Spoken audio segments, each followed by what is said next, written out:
আজ বেলুড় মঠে বিবেকানন্দের সমাধির উপরে একটি মন্দির আছে। প্রতিদিন হাজার হাজার মানুষ আসেন, শ্রদ্ধা জানান।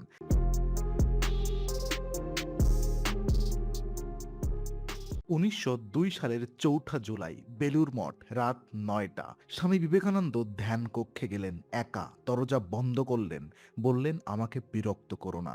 শিষ্যরা বাহিরে অপেক্ষা করলেন। রাত ১০টায় ভেতর থেকে কোনো শব্দ নেই। রাত ১১টা নীরবতা, তারপর একটি শব্দ এবং নীরবতা। শিষ্যরা দরজা খুললেন, দেখলেন স্বামীজি শুয়ে আছেন, স্থির, নিঃশ্বাস নেই। মাত্র ৩৯ বছর বয়সে ভারতের সবচেয়ে উজ্জ্বল সন্ন্যাসী চলে গেলেন। কিন্তু কিভাবে? সরকারি কারণ, মস্তিষ্কের রক্তনালী ফেটে। কিন্তু শিষ্যরা বললেন, তিনি মহা সমাধি নিয়েছেন। ইচ্ছা মৃত্যু, নিজের ইচ্ছায় প্রাণত্যাগ। এবং তার শেষ কথা ছিল, আরেকটি বিবেকানন্দ আসবে। আজকের বিং ইনসাইডে আমরা ঢুকব সেই রাতের গভীরে, ৩৯ বছরের সেই জীবনের শেষে, এবং খুঁজব সেই রহস্যের উত্তর, যেটা ১২০ বছরেও সম্পূর্ণ মেলেনি।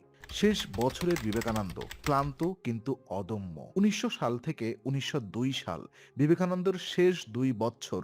এই সময় তিনি ছিলেন একজন রোগাক্রান্ত মানুষ, কিন্তু রোগের কথা বলতেন না, বরং বলতেন, শরীর যাক, কাজ থামবে না।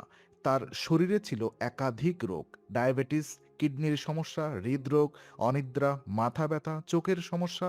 মোট ৩১টি রোগের কথা উল্লেখ আছে বিভিন্ন সূত্রে। বিবেকানন্দ নিজে বলেছিলেন, আমি ৪০ বছর বাঁচব না, এবং তিনি বাঁচেননি। মাত্র ৩৯ বছর ৫ মাস। কিন্তু এই অসুস্থ শরীর নিয়েও শেষ ২ বছরে তিনি অবিশ্বাস্য কাজ করেছিলেন। মৃত্যুর পূর্বাভাস, বিবেকানন্দ কি জানতেন? বিবেকানন্দের মৃত্যুর পূর্বাভাসের কথা একাধিক সাক্ষী উল্লেখ করেছেন।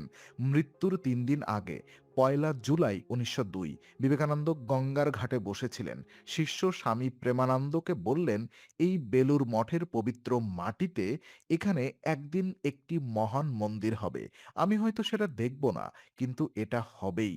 মৃত্যুর ২ দিন আগে, ২ জুলাই, তিনি শিষ্যদের বললেন, আমি কাজ শেষ করেছি, এবার যাওয়ার সময়। শিষ্যরা অবাক হলেন, কিন্তু বিবেকানন্দ হাসলেন, বললেন, মৃত্যুকে ভয় পাও কেন? মৃত্যু শুধু একটি পরিবর্তন। মৃত্যুর আগের দিন, ৩ জুলাই, তিনি সারা দিন বিভিন্ন কাজ করলেন। ছাত্রদের সংস্কৃত পড়ালেন ৩ ঘন্টা, তারপর ধ্যান, তারপর হাঁটলেন। সন্ধ্যায় সবাইকে ডাকলেন, কথা বললেন, হাসলেন, এবং বললেন, আগামীকাল আমি ভালো থাকব। এই ভালো থাকা কোন অর্থে বলেছিলেন? সেই রাত, ৪ জুলাই ১৯০২।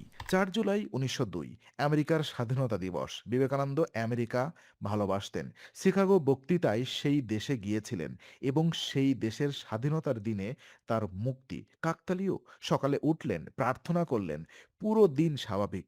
কিছু শিষ্যদের সাথে কথা বললেন, বিকেলে ২-৩ মাইল হাঁটলেন, সন্ধ্যায় ধ্যান, সন্ধ্যার পরে শিষ্যদের পড়ালেন যোগ বিজ্ঞান। রাত ৭টায় খাওয়া দাওয়া করলেন, রাত ৯টায় ধ্যান কক্ষে গেলেন, বললেন, আমাকে বিরক্ত করো না। রাত ১০টা শিষ্য শুনলেন ধ্যান কক্ষ থেকে একটু শব্দ, অস্বাভাবিক, কিন্তু নির্দেশ ছিল বিরক্ত না করতে। রাত ১১টায় শিষ্যরা আর থাকতে পারলেন না। দরজা খুললেন, দেখলেন বিবেকানন্দ শুয়ে আছেন, শান্ত মুখ, চোখ বন্ধ, কিন্তু নিঃশ্বাস নেই। চিকিৎসক এলেন, পরীক্ষা করলেন, বললেন, মস্তিষ্কের রক্তনালী ফেটেছে। মৃত্যু আকস্মিক কিন্তু ব্যথাহীন। কিন্তু শিষ্যরা বললেন, এটা মহাসমাধি। তিনি নিজেই প্রাণত্যাগ করেছেন, সচেতনভাবে, ইচ্ছায়। মহাসমাধি আধ্যাত্মিক ব্যাখ্যা। মহাসমাধি ভারতীয় আধ্যাত্মিক ঐতিহ্যে এটা একটি বিশেষ ঘটনা, যখন একজন উচ্চ সাধক নিজের ইচ্ছায় সচেতনভাবে শরীর ত্যাগ করেন। যোগশাস্ত্রে বলা আছে, উন্নত যোগী প্রাণবায়ু নিয়ন্ত্রণ করতে পারেন, এবং সেই নিয়ন্ত্রণের মাধ্যমে যখন মনে হয় কাজ শেষ, শরীর ছেড়ে দিতে পারেন। বিবেকানন্দের শিষ্যরা বলেন, সেই রাতে ধ্যানকক্ষে বিবেকানন্দ ঠিক সেটাই করেছিলেন। রামকৃষ্ণদেব, বিবেকানন্দের গুরু, বলেছিলেন, যেদিন নরেন সত্যিকারের নিজেকে জানবে, সেদিন সে আর থাকবে না। নরেন বিবেকানন্দের আগের নাম।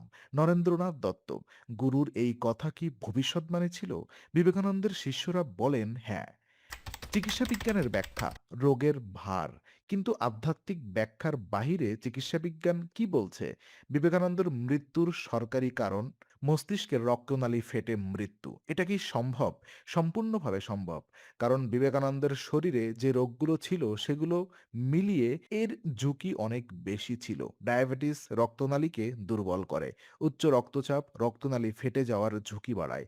কিডনির সমস্যা শরীরে টক্সিন জমতে দেয়। অনিদ্রা এবং মানসিক চাপ সবকিছু মিলিয়ে একজন ৩৯ বছরের মানুষের শরীর ছিল আসলে অনেক বৃদ্ধ এবং তার কাজের চাপ শিকাগো থেকে ফেরার পরে বাংলাদেশ, পাঞ্জাব, কাশ্মীর, আমেরিকায় আবার ইউরোপ লক্ষ লক্ষ মানুষের কাছে বক্তৃতা, হাজার হাজার মাইল ভ্রমণ, রামকৃষ্ণ মিশন প্রতিষ্ঠা, বেলুর মঠ নির্মাণ, এই কাজের বোঝা অসুস্থ শরীরে অনেক বেশি ছিল।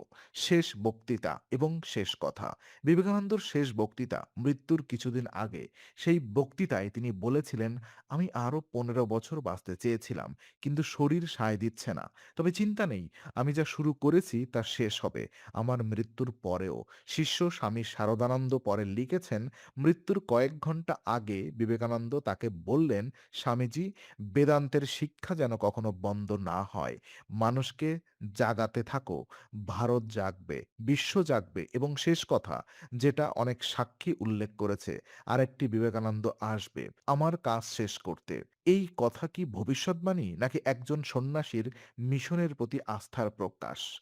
মৃত্যুর সময় শরীরে কি হয়েছিল? শিষ্যরা যখন দরজা খুললেন, বিবেকানন্দকে পাওয়া গেল শুয়ে, শান্ত, কিন্তু কিছু বিষয় ছিল অস্বাভাবিক। তার চোখের মণি উপরের দিকে উঠে গিয়েছিল। যোগশাস্ত্রে এটাকে বলে শাম্ভবী মুদ্রা, গভীর ধ্যানের একটি বিশেষ অবস্থা। তার মুখে কোনো যন্ত্রণার চিহ্ন ছিল না, বরং ছিল শান্তির ছায়া এবং তার কপালে ছোট একটি ক্ষত, যেটাকে চিকিৎসকরা বললেন রক্তনালী ফেটে যাওয়ার লক্ষণ। কিন্তু শিষ্যরা বললেন এটা ব্রহ্মরন্ধ্র, যেখান দিয়ে যোগীর প্রাণ বেরিয়ে যায় মহাসমাধির সময়। দুটো ব্যাখ্যা, একটি বিজ্ঞানের, একটি আধ্যাত্মিকতার। কোনটা সত্য? হয়তো দুটোই। পূর্বভাসের গল্প কি? তিনি কি সত্যি জানতেন? বিবেকানন্দের মৃত্যুর পূর্বাভাসের একাধিক ঘটনা আছে। প্রথম ঘটনা, মৃত্যুর কয়েক মাস আগে বিবেকানন্দ একটি ছবি আঁকার চেষ্টা করেছিলেন, কিন্তু ছবিটা সম্পূর্ণ করতে পারলেন না। বললেন, এই ছবি আর সম্পূর্ণ হবে না, আমি সম্পূর্ণ করব না। দ্বিতীয় ঘটনা, মৃত্যুর ১ মাস আগে তিনি রামকৃষ্ণ মিশনের সব হিসাব নিকাশ দেখলেন, সব কাগজপত্র গুছিয়ে রাখলেন। শিষ্যদের বললেন, এগুলো তোমাদের হাতে, আমি থাকবো কিনা জানি না। তৃতীয় ঘটনা, মৃত্যুর ১ সপ্তাহ আগে কাশীপুরে রামকৃষ্ণদেবের ছবির সামনে দাঁড়িয়ে বিবেকানন্দ দীর্ঘ সময় কথা বললেন। কি বললেন? কেউ শোনেনি, কিন্তু বের হয়ে এসে বললেন, সব প্রস্তুত।